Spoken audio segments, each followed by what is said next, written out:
Hello guys, so for today's video ay magme-maintenance muna tayo nitong motor nating si Red. So itong module oil nga pala yung gagamitin nating langis, and then ito yung ginamit ko nung nakaraan na magpa-change oil tayo. At may tira pa yan. I-check ko na rin pala itong preno natin sa huli kasi nga nung nakaraan ginamit kong itong si Red ay bigla-bigla na lang nawawalan ng preno. At minsan hindi talaga gumagana. Mahirap na kasi pag walang preno baka ma-aksidente pa tayo. So niready ko na nga yung mga gagamitin nating tools. So dito na nga pala tayo guys maglalagay ng langis. Dahil nga naka-convert to clutch yung motor natin at yung dati niyang oil cap ang ginawa nating daanan para sa clutch natin. Kaya naman nagpabutas lang ako dito ng maliit doon sa shop na pinagawaan ko para dito na tayo magpapadaan ng langis once na mag-change oil na tayo. So ayan, natatanggal ko na nga yung bolt at kitang-kita nyo naman sobrang liit talaga noong butas. So next step natin ay tatanggalin natin itong drain plug dito sa ilalim ng motor natin. So ingat lang guys sa pagtatanggal at gumamit tayo ng tamang tools. Dahan-dahan lang sa pagtatanggal upang hindi masira at malustred yung drain plug natin. Mahirap na kasi pag nasira yan, maaaring tumagas yung langis natin. Mas masakit pa talaga sa break up yan. Pansin nyo guys, ang itim na nga ng langis natin kasi nga ilang buwan na tayong hindi nakakapag-change oil. So ganito nga guys yung ginagawa ko pag nag-change oil ako, tinatagilid ko lang yung kabilaan para ma-drain talaga yung mga natitira pang mga langis na na-stuck sa makina natin. Itatagilid ko lang siya hanggang sa masahid. Grabe guys, sobrang itim ng langis natin. Ikaw ba naman hindi makapag-change oil ng almost 6 months? Kawawa naman si Red, napabayaan na natin ng kaunti. Sorry na, ngayon lang naman yan kasi dati naman every 3 months talaga ako mag-change oil. So linisin lang natin at punasan yung drain plug natin after natin mag-drain. Then doble ingat tayo guys sa pagbabalik nito. Oops, saktong higpit lang guys. Wag maluwag, wag sobrang higpit. Yung tama lang. Parang kayo lang ba ng jowa mo? So next step natin guys, maglalagay na tayo ng langis. At ito nga guys yung ginagawa kong DIY para makapagsalin tayo ng langis. Kasi nga sobrang liit ng butas niya. Kaya diniskartehan ko na lang ng ganito para hindi matapon yung langis. Tapos meron akong nakahandang embudo. 1 liter nga pala itong module oil natin pero 650 ml lang yung gagamitin natin. Rider J115 nga pala itong motor nating si Red guys. 115cc 2014 model na FI. 650 ml yung langis niya pero 800 ml yung nilalagay ko sa kanyang langis kapag nagpapalit ako ng oil filter. So hindi na tayo nagpalit ngayon kaya 650 ml lang yung nilagay nating langis. Medyo matagal nga lang kapag magsasalin tayo ng langis pero ox lang. So ayan nga at tapos na tayo magsalin ng langis kaya ibabalik na rin natin itong Allen bolt cap. Pagkatapos nga nito ay papadyakan ko lang itong kickstart niya ng ilang beses para mag-circulate o umakyat yung mga langis sa makina niya. Then saka ko siya sususiat at bubuhayin. So ganun lang ka-basic mag-change oil guys. Kayang-kaya mo rin yan. Syempre konting sound check muna natin yan.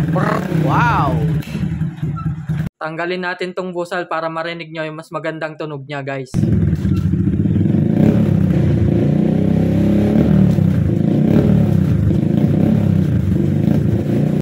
Tama na, baka mapabarangay na naman tayo. So ayun, tapos na tayo mag-change oil. Next naman natin itong brake natin sa huli. At di na nga kumakapit guys yung brake pad niya sa huli. Kasi nga hindi na nagpe-play ng maayos yung brake master niya. Kaya possible nag-stack up na itong brake master natin. Kaya babaklasin na natin guys. Naka-convert nga pala itong motor natin guys ng full shifter. Kaya naka-disc brake na rin yung preno natin sa huli. Pero naka-drum brake lang tong stock natin dati. At yan nga, Allen tools lang yung ginagamit natin dito pag babaklas. Ano? So yan nga pala guys, sa mga kapwa ko may motor, panoorin nyo lang itong mga videos na to. Sundan nyo lang guys yung mga ginagawa kong maintenance para hindi na kayo nagbabayad at gumagastos pa ng malaki para ipagawa yung motor nyo sa mga shop. Kahit mga basic na maintenance lang guys sa motor nyo, kailangan nyo ring matutunan. Para anytime, once na masiraan kayo, alam nyo ang gagawin nyo at hindi na kayo aasa sa mga malalaking shop para ipagawa pa yung motor nyo. Dahil ikaw mismo, alam mo yung gagawin mo once na masiraan ka sa kalsada. At maaari ka pang makatulong sa kapwa mo rider once na sila naman yung masiraan. Ang sarap kaya sa pakiramdam yung nakakatulong kaysa ikaw yung naghihintay ng tulong, di ba? So ayan na nga at nabaklas ko na nga itong brake master at tama nga ang hula natin. Kinalawang na nga dahil sa madalas na pag-ulan. Kaya naman nag-stack up na yung repair kit sa loob niya. At hindi na nga talaga siya nagpe-play. Kaya tingnan nyo naman guys, sobrang kinalawang na talaga siya. Buti na lang naagapan agad natin. Konting linis lang to at magagawa pa rin natin to guys. So naghanda na nga agad ako dito ng sabon pang linis at syempre yung degreaser pang tanggal ng kalawang. Ibababad ko lang ito ng saglit at lilinisin lang mabuti hanggang sa matanggal natin yung kalawang sa loob niya. Buti na nga lang natutunan ko na itong mga gantong klase ng pag-aayos ng sira ng motor. Kasi nga dati wala talaga akong alam. Kaya naman dati lagi akong gumagastos kapag nagkakaroon ng sira yung motor ko. Kahit konting sira nga lang, dinadala ko kagad sa mga shop ng motor para ipaayos. Tapos pag kinik ng mekaniko, konting kalikot lang, okay na agad. Grabe, di ba? Danas nyo din ba? Oo, dati danas na danas ko to. Tapos ang malala pa doon, ang mahal pa ng bayan. Konting kalikot lang, gastos malala agad. Naku po! So eto na nga, at tapos na nating linisin. Natanggal na rin natin yung mga kalawang at napatuyo na rin natin to guys. Dahil wala nga tayong grasa, so langis na lang yung nilagay ko dyan. At yan na nga, nagpe-play na ng maayos yung brake master natin. Siguraduhin nyo lang guys na tuyo na siya at wala ng tubig sa loob ng brake master natin bago natin ibalik yung repair kit. Medyo mahirap nga lang ibalik yung lock niya dito, kaya didiskartehan na lang natin ng malupit. At tingnan nyo naman guys, nagpe-play na ulit siya ng maayos. Babalik na lang ulit natin guys yung mga nakakabit dito sa brake master natin, then okay na ito. Pagkatapos ay isasalpak na lang ulit natin. Hindi nga pala basta-basta ang pagbabaklas at pagbabalik nito guys. Lalong-lalo na yung mga ganitong naka-brake master sa preno. Kailangan nga nito ng tama at maayos na proseso upang mapakapit mo yung brake pad nito at mapagana mo yung preno. Kailangan nga dito ng masinsinang pagpapump at pagbi-bleed upang mapagana mo yung preno niya. Pero dito nga sa sitwasyon ko ay hindi ko na siya gagawin. Kakabit ko nga ay sinalinan ko na nga lang siya ng panibagong brake fluid. Kung mapapansin nyo dito guys, nakalagay yung brake hose natin sa taas at hindi lang basta nakalawit.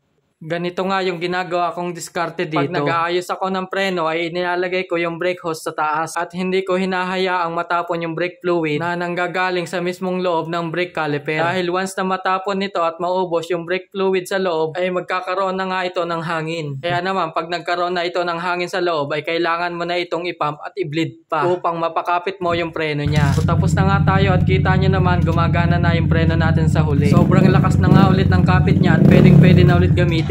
So ayun lang guys, hindi ko rin naman alam to dati. Kikita ko lang every time na nagpapagawa ko doon sa mga shop. Pinapanood ko lang silang gumagawa tapos ginagaya ko na lang. Hanggang sa natututunan ko na lang din. Basta mga basic na maintenance at sira lang sa motor ko, ako na lang ang gumagawa guys. Basta kaya ko at may sapat akong gamit, ako na lang ang gumagawa. Natututo na ako, nakakalis pa ako ng gastos. So ayun lang guys, thank you for watching. Don't forget to like and share para makita rin ng iba. At syempre para matuto rin sila. So ride safe everyone and God bless.